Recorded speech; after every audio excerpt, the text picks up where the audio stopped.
శివనామ అనవింతుకు సద్గురు సత్య భగవానికి అమ్మా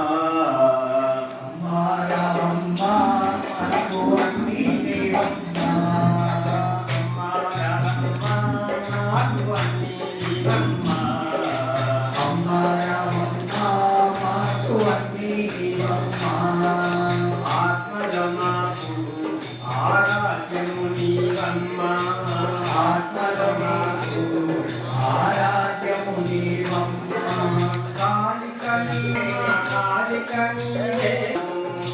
అమ్మ రామమ్మ మాకు అన్ని నీవమ్మ ఆత్మజమాకు ఆరాధ్యము నీవమ్మ ఆత్మలో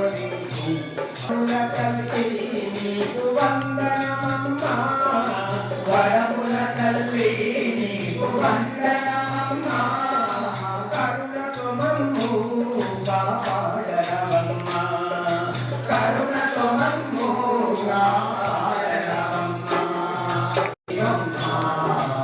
ఆత్మలో మాకు ఆరాధ్యము నీవమ్మ ఆత్మలో మూర్తివి మాకు కాంతివి అమ్మ కలలోనైనా మాకు కానరావమ్మ అమ్మ కలలోనైనా మాకు కానరావమ్మ అమ్మ రావమ్మ మాకు అన్ని నీవమ్మ అమ్మ ఆత్మలో మాకు ఆరాధ్యము నీవమ్మ శాంభవి నీవే సకల సంపద నీవే శాంభవి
सद्गुरु सत्य भगवान की जय देव तीर्थ स्वामी की जय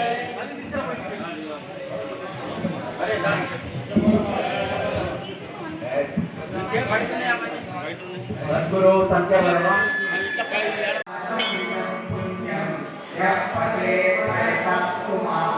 विष्णु परमात्मोति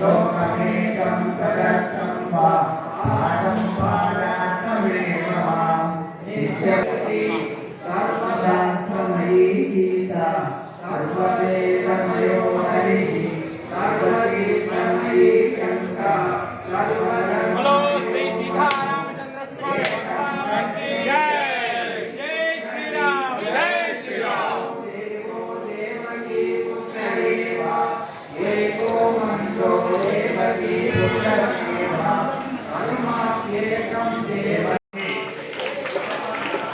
सद्गुरु सत्य भगवान की जय శ్రీకాంత గీత స్వామి వారి పూజాపాదులు శివ సద్గురు సత్య భగవాన్ की जय శ్రీకాంత గీత స్వాముల వారికి జై ఇప్పుడు లింపగిరి స్వామి రామకృష్ణానంద స్వామి వారిని పూలమాలాంకృతం చేస్తాం. ఇప్పుడు మాత అమ్మగారు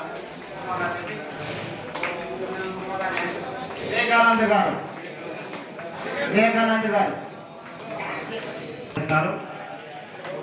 తర్వాత రామ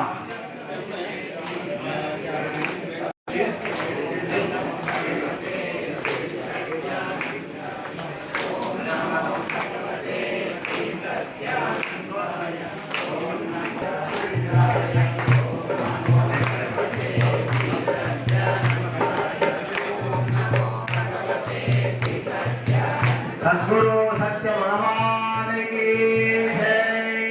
ఇప్పుడు మహాత్ముల ప్రవచనం ఉంటుంది, అందరూ శ్రద్ధగా వినండి. ఇప్పుడు పూజ భజింతున శ్రాంతము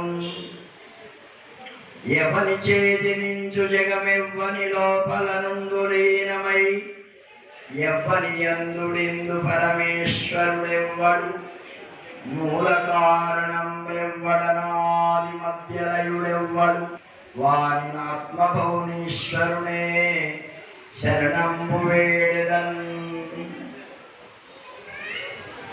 భగవాన్ శ్రీ సత్యానంద వారి చరణారవిందాలకు ప్రణామాలు అర్పిస్తూ వేదికస్థ మహాత్ములందరికీ ఓం నమో నారాయణాయ. సత్సంగము చాలా అద్భుతమైనటువంటి వశిష్ఠ మహర్షి దేవలోకంలో బ్రహ్మదేవునితో కూడా మాట్లాడుతూ ఉన్నాడు. మాట్లాడుతూ ఉండగా సత్సాంగత్యం యొక్క బ్రహ్మదేవుడు నేను సత్సాంగత్యం యొక్క మహాత్మ్యం నేను చెప్పలేనయ్యా అన్నాడు. ఆయనకి ఎన్ని ముఖాలు ఉన్నాయి? 4 ముఖాలు ఉన్నాయి కదా.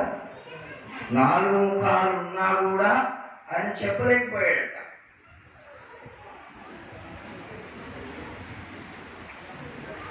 నారద మహర్షి కూడా అక్కడే ఉన్నాడు. అప్పుడు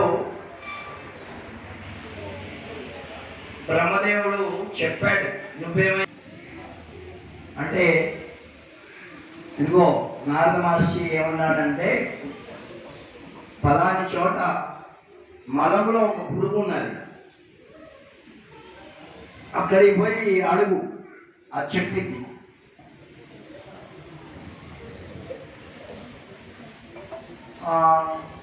వెళ్ళి అడిగాడు. అడిగేసరికి ఆ పురుగు చచ్చిపోయింది. ఏమైంది? మళ్ళీ వెళ్ళాడు, అయ్యా అది చనిపో. అక్కడికి వెళ్ళాడు, ఆవు దూడ నీకు చెప్పింది. సరే అక్కడికి వెళ్ళి నారద మహర్షి అడిగాడు, అది కూడా వెంటనే చనిపోయింది. సరే ఆ విషయం చెప్పాడు బ్రహ్మదేవుడికి. అరే ఇప్పుడు ఇదిగో ఈ రాజ్యానికి ఫలాని రాజ్యానికి మహారాజు ఉన్నాడు, ఆ రాజు యొక్క సంతానము ఇప్పుడే పుట్టింది, ఆయన రాజు యొక్క కుమారుడు.